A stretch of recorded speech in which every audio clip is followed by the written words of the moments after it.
Tac, tac, tac. Salut à tous les amis, bienvenue au Bi-Auto, j'espère que vous allez bien. Aujourd'hui, on se retrouve dans le Perche, dans un magnifique endroit, ça s'appelle les Communs du Perche. Je vous le conseille pour essayer le Taycan.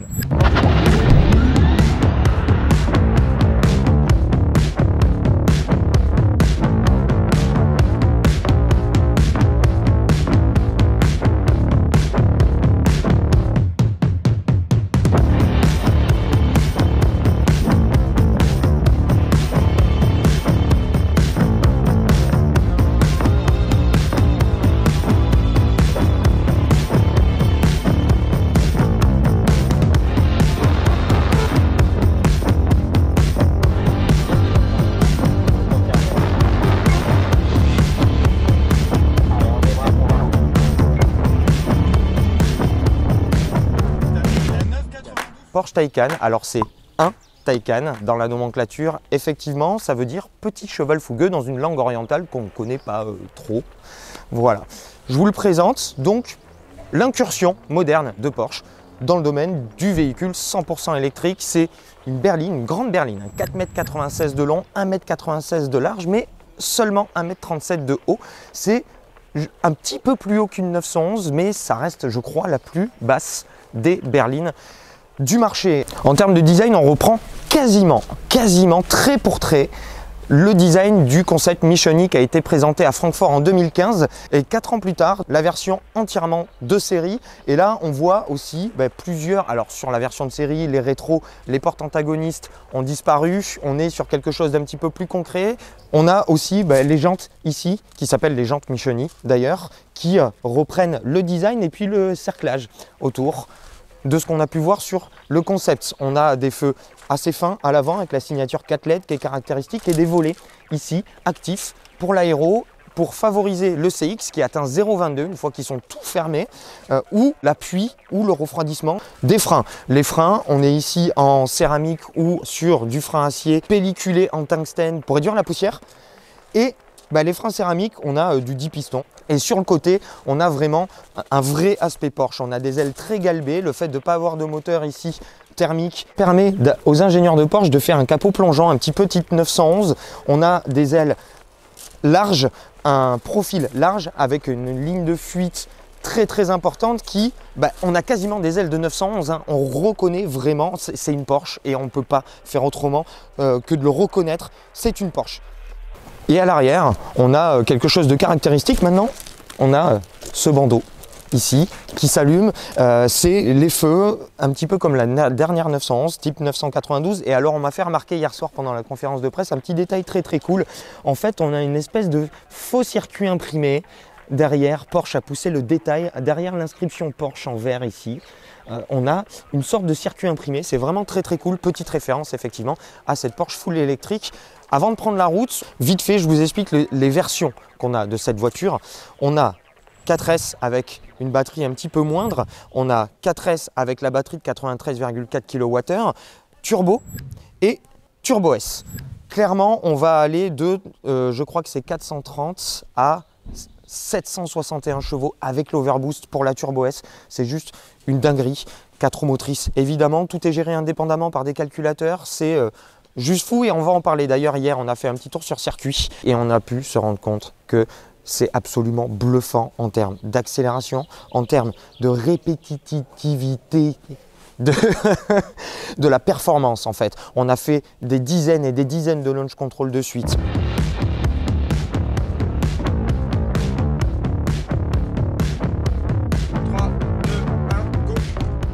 Sur ses ateliers, le Taycan avait déjà enchaîné une bonne grosse quinzaine de launch control avant le mien. Résultat 2 secondes 8, la batterie était toujours à 33 degrés et 170 km/h au bout des 200 mètres. Et voilà ce que ça donne de se prendre un petit peu plus d'1,5 G en pic d'accélération. Les voitures ont enchaîné des dizaines de tours de circuit.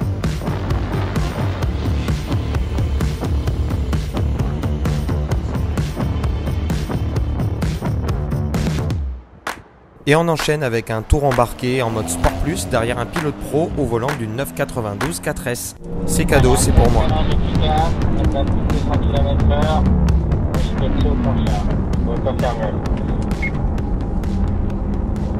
Allez, on débraque, on relance. Et la 992 suit pas hein, en watts et compagnie. Le frein appuyé, le coup d'œil déjà vers le virage.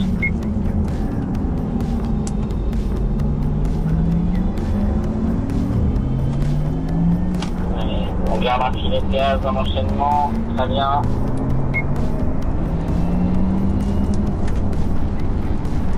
Allez, on regarde de loin, on garde la vitesse, très bien.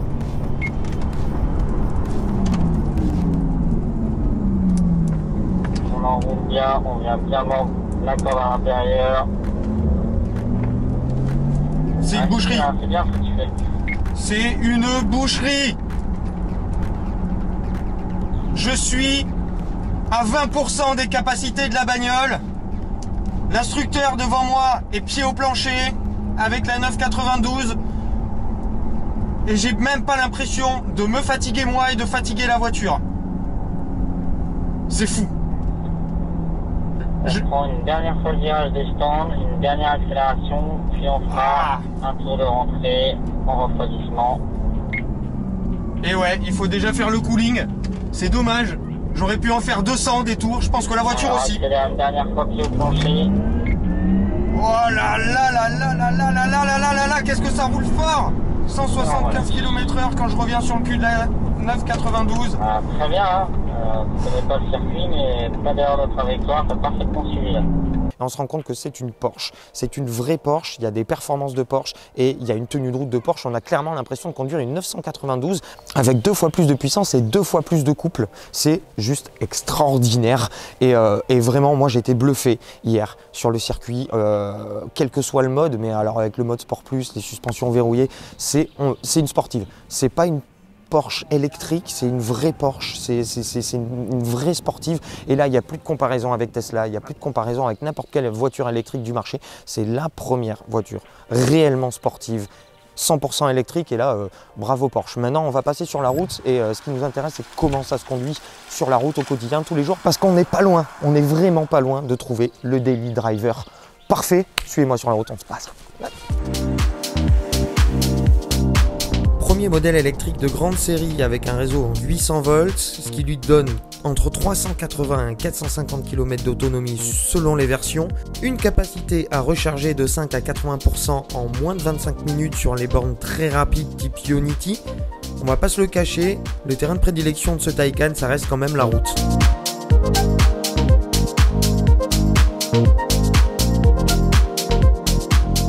Alors les amis, vous le voyez pas trop mais Julien est avec moi. Et je profite de l'autoroute pour parler, on va parler de l'intérieur un petit peu. L'intérieur, il est juste parfait pour moi parce que je trouve que le design rappelle bien comme il faut la 911. On a vraiment une inspiration de 911, que ce soit à l'extérieur ou à l'intérieur. Sauf qu'on a beaucoup plus de technologie. On a cet écran incurvé de 16,8 pouces qui regroupe absolument toutes les fonctions. On a une sorte de virtual cockpit. On a l'écran tout à l'horizontale comme les anciennes voitures des années 70. Exactement, inspiration 911. Tableau de bord, ouais. Et on a un écran de 10,8 pouces ici central qui regroupe le centre névralgique du PCM et on va avoir un écran en face du passager qui va pouvoir lui permettre de voir un petit peu tout ce qui se passe au niveau du PCM et aussi de l'infodivertissement, radio, CD, CD. Qui regarde encore les CD et MP3, toutes vos playlists, etc. Et on va avoir une console centrale tactile de 8,4 pouces qui est donc tactile avec retour haptique comme on a pu le voir auparavant chez Audi. Et clairement on est quand même vachement bien installé à l'intérieur. On est très à l'aise, il y a du cuir partout, la finition est Porsche, hein. Superbe. C'est léché costaud. Dans les détails, c'est costaud, les cuirs sont beaux, les plastiques sont très quali. Et il y en a très peu, hein. Ouais. Et on a cette petite finition bronze là qui lui va extrêmement bien. Position de conduite. Position de conduite exactement la même qu'une 911. Il faut le dire, le Taycan, il a un centre de gravité qui est même plus bas que la 911, qui est comparable à celui de la 918 Spider. Et ça lui permet d'avoir une position de conduite absolument parfaite. On est assis, karting, c'est ça. Karting. On est assis très bas, on a un volant ultra droit devant nous et on est paré pour soit enquiller les kilomètres en tout confort, soit sur une petite route, jouer avec ce châssis qui est juste extraordinaire. Extraordinaire. C'est une voiture qui pèse 2 tonnes 3 et qui se conduit comme une 911. Bravo Porsche. Je suis désolé, j'ai pas beaucoup les mots. Je sais pas comment synthétiser tout ça. Il faut comprendre qu'on oublie l'arrière, qu'en visuel on ne voit pas le capot mais on devine les 2 ailes. Donc on est vraiment dans une 911 et comme le centre de gravité est très bas, elle fait qu'1,3 m, et ben on est dans une sportive, on est dans une GT et ils ont plus que réussi de faire le pari d'une berline électrique puissante. On a l'impression d'être dans une berline GT, dans un coupé GT électrique ultra puissant. C'est ça. Et donc comme je vous disais, mode normal, pas de bruit, tranquille. Vous enquillez les kilomètres au long cours. Et mode sport, vous commencez à avoir une voiture qui va vous parler un petit peu plus.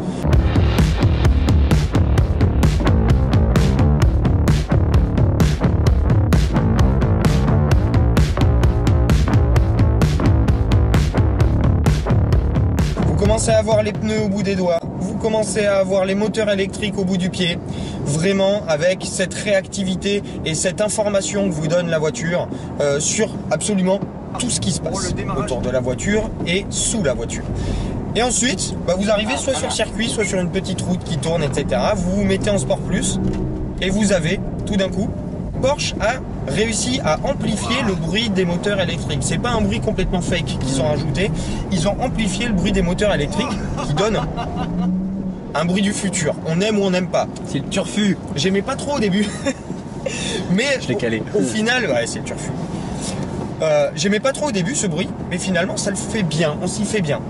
Et là les amis, vous avez une 992 en plus puissant. Voilà, c'est tout. Répartition du poids, 49% à l'avant, 51% à l'arrière. Vous êtes assis sur le châssis. Le 0 à 200 en moins de... alors en moins de 10 secondes pour la version Turbo S. Turbo S qu'on a essayé hier, avec laquelle on a roulé sur la piste.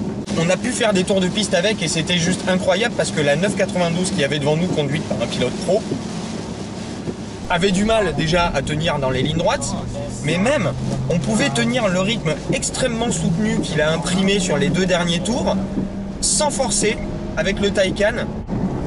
Alors vous allez me dire, pourquoi je l'essaye comme une voiture de sport? C'est une voiture électrique, on devrait la comparer à Tesla. Non, on la compare pas à Tesla. Tesla, c'est des voitures qui accélèrent très fort, qui ont une belle autonomie, qui sont des jolis daily drivers, qui sont des déplaçoires, des beaux déplaçoires. Là, on est sur une voiture de sport. C'est-à-dire qu'il n'y a pas marqué Porsche pour rien dessus. On est d'accord que c'est pas une Tesla. Et puis surtout, Tesla, ça a un châssis vraiment correct pour ce que c'est. Mais là, on va retrouver un vrai châssis Porsche. C'est-à-dire que les limites de la voiture sont tellement loin, les amis. Et en plus, vous avez un feeling. Vous allez planter les freins. Les freins. Ils répondent, ils mordent. Consistance. On est chez Porsche. Là, on a les céramiques de 420 mm avec 10 pistons. Donc le plus gros système de freinage qui existe aujourd'hui dans la production, comparable à l'Urus, au Bentley Bentayga Speed, etc. Mais là, on a, même avec la régénération, parce que vous n'êtes pas obligé, vous pouvez avoir une roue libre et vous pouvez activer une régénération sur un simple bouton. C'est un choix délibéré de Porsche d'avoir une roue libre pour ceux qui veulent faire du sport. Voilà. Vous plantez les freins, vous avez une consistance absolument délicieuse dans la pédale et vous avez cette direction qui va vous informer sur la stabilité ultime de la voiture sur la grosse phase de freinage appuyé. La voiture va pas bouger, vous relâchez, vous faites un petit dégressif, vous commencez à inscrire avec cette direction chirurgicale votre voiture dans la courbe ou dans le virage. Elle va commencer à pivoter, la direction va vous informer sur tout ce qui se passe. Vous sentez vos fesses se décaler très légèrement avec ce châssis sublime. Et au point de corde, vous rattrapez l'accélérateur et vous jouez avec ce couple ultime pour continuer ce pivot délicieux. C'est délicieux. Et vous sortez de la courbe à votre guise, soit très proprement avec l'arrière qui va renvoyer le maximum de couple, légèrement aidé par l'avant pour justement pas que ça devienne dangereux, mais pour que ça devienne juste ce que vous voulez. Cette voiture est en télépathie avec vous, avec vos fesses, votre pied, vos mains. Voilà. Elle va faire exactement ce que vous voulez, comme vous le voulez. C'en est même presque frustrant parce que c'est trop facile. C'est un peu moins vivant qu'une 911 parce que ça manque de bruit. Ça manque de moteur thermique, mais c'est mon côté séparatiste, ça. Vous commencez à me connaître. mais waouh. Waouh. Voilà. Si c'est ça le futur de l'électrique, je signe de suite. On est d'accord? Ouais, carrément. Pour tous les jours, elle vous ravira. Elle est confortable ou ultra sportive. Et pour celui qui n'est pas forcément attaché au moteur thermique et aux sensations d'une 911 en termes de son, eh ben, ruez-vous dessus parce que, et on arrive... Il faut pas oublier, et Porsche s'en cache pas, qu'elle n'est pas faite pour un utilisateur qui fait 60 000 km par an. Non, Voilà. c'est pas pour des gros rouleurs. Elle peut le faire, Oui, sans problème. c'est pour le daily, C'est pas fait le pour eux. daily en région, et de façon exceptionnelle quand on part en vacances, l'été ou l'hiver, s'échapper et faire de l'autoroute et faire beaucoup d'autoroute. Mais elle est vraiment géniale pour celui qui aime le sport, qui aime la voiture électrique et qui veut ne se couper de aucun des deux.